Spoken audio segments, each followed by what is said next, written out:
Netaji Subhash open university থেকে তোমরা যারা পিজি কোর্সে পাঠরত হোক সেটা ফার্স্ট ইয়ার অথবা সেকেন্ড ইয়ার অথবা তোমরা যারা ক্যাজুয়াল স্টুডেন্ট আছো বিগত সেশনের ছাত্রছাত্রী, তো প্রত্যেকের জন্যই কিন্তু আজকের এই আলোচনা পর্বটি অত্যাধিক গুরুত্বপূর্ণ হতে চলেছে।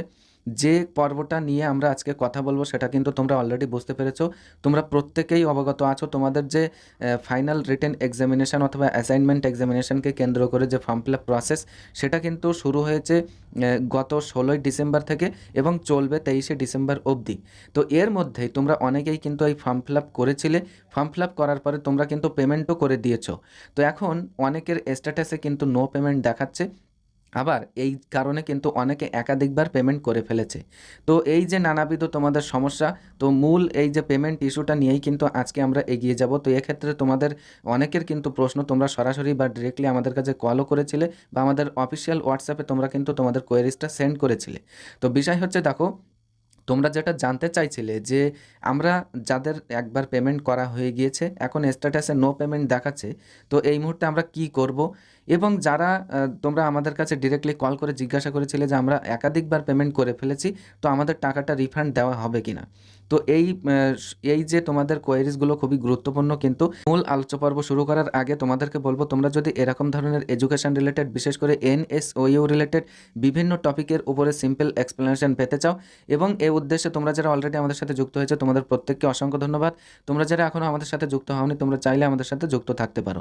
তো এবার আসি আমাদের মূল আলোচনা পর্বে। দেখো, তোমাদের প্রথমত বলি, যে সমস্ত ছাত্রছাত্রীরা তোমরা একবার পেমেন্ট করে ফেলেছো কিন্তু পেমেন্টের পরেও তোমাদের স্ট্যাটাসে নো পেমেন্ট দেখাচ্ছে, তো তোমাদের ক্ষেত্রে আমি যেটা বলবো, দেখো এটা কিন্তু সার্ভারের প্রবলেমের কারণেই কিন্তু হচ্ছে।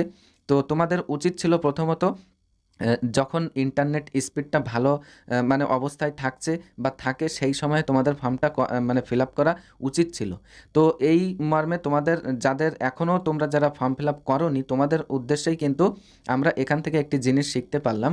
তোমরা যারা এখনও ফর্ম ফিল আপ করোনি তোমরা এমন একটা টাইমে ফর্মটা ফিল আপ করবে বা পেমেন্ট করবে যে সময় যেন ইন্টারনেট ইস্যুটা না থাকে, কেননা ইন্টারনেট ইস্যু একটা মারাত্মক প্রবলেম।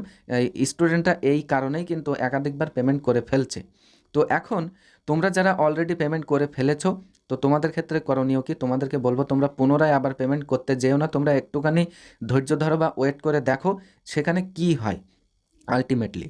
তো তারপরে দেখো, দ্বিতীয়ত তোমাদেরকে বলি, তোমরা যারা একাধিকবার পেমেন্ট করে ফেলেছিলে তো তোমরা ডিরেক্টলি কিন্তু আমার কাছে অনেকেই কল করেছো যে আমাদের এখন ওই টাকাটা রিফান্ড করা হবে কিনা।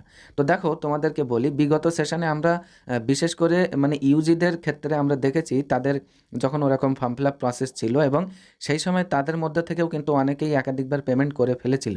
তো তাদের জন্য কিন্তু একটি নোটিফিকেশান ইউনিভার্সিটি অফিসিয়ালি পাবলিশ করেছিল তাদের ওই টাকাটা ফেরত বা রিফান্ড দেওয়ার জন্যে। তো এক্ষেত্রে তোমাদেরকে বলি, দেখো হয়তো পিজি কোর্সে তোমাদের ক্ষেত্রেও কিন্তু ইউনিভার্সিটি সেটা কিন্তু দিতে পারে। তো এখন যদি ইউনিভার্সিটি মনে করো না দেয় বা যদিও বা দিয়ে থাকে, তো এই মুহূর্তে তোমাদের যাদের অলরেডি দুবার টাকা কেটে নিয়েছে তো তোমাদেরকে রিফান্ড পাওয়ার কোনো সুযোগ আছে?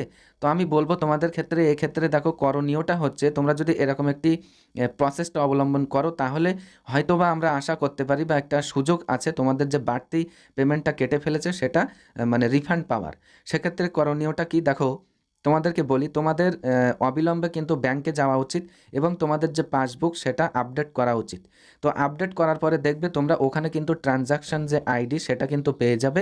তো ওই ট্রানজাকশান আইডিটা নিয়ে তোমরা অবিলম্বে তোমাদের যে কলেজ অথবা স্টাডি সেন্টার আছে, তোমরা যে যার নিজের স্টাডি সেন্টার বা কলেজে তোমরা অবিলম্বে কথা বলো বা যোগাযোগ করো।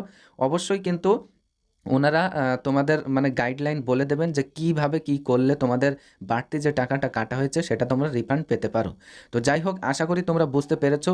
তোমাদের যাদের ডবল পেমেন্ট হয়ে গিয়েছে বা একাধিকবার পেমেন্ট হয়ে গিয়েছে তাদের ক্ষেত্রে টাকা রিফান্ড পাওয়ার একটা যে পলিসি মনে করো, যেটা আমাদের তরফ থেকে কিন্তু তোমাদের জন্য আমরা সাজেস্ট করলাম, তোমাদের ওই ট্রানজাকশান আইডিটা নিয়ে তোমাদের স্টাডি সেন্টারে যোগাযোগ করা উচিত। এখন অনেকের প্রশ্ন হতে পারে যে ট্রানজাকশান আইডিটা কোথায় পাবো, সেটাও কিন্তু আমরা বললাম যে অবিলম্বে তোমরা তোমাদের পাসবুকটা ব্যাংকে গিয়ে আপডেট করে নাও, তো ওখানেই তোমরা কিন্তু তোমাদের ট্রানজাকশন আইডিটা পেয়ে যাবে। তো যাই হোক, আশা করি তোমাদের মধ্য থেকে যে কোয়েরিজগুলো তোমরা সেন্ড করছিলে, তো এর উপরে আশা করি তোমরা সিম্পলি এগুলো বুঝতে পেরেছো। তো যাই হোক, এখনও যদি তোমাদের বিভিন্ন টপিককে কেন্দ্র করে মনে করো বিভিন্ন কিছু জানার থাকে, তাহলে তোমাদের সুবিধার্থেই কিন্তু আমাদের এই ভিডিও ডেসক্রিপশন বক্সে কিন্তু আমাদের যে অফিসিয়াল হোয়াটসঅ্যাপ তার ডাইরেক্ট লিঙ্কটা প্রোভাইড করা আছে। সেখান থেকে কিন্তু সরাসরি তোমাদের কোয়েরিজগুলো আমাদেরকে সেন্ড করতে পারো। তো যাই হোক, এতক্ষণ সাথে থাকার জন্য তোমাদের প্রত্যেককে অসংখ্য ধন্যবাদ। দেখা হচ্ছে আমাদের নেক্সট একটি আলোচনা পর্বের মধ্য দিয়ে।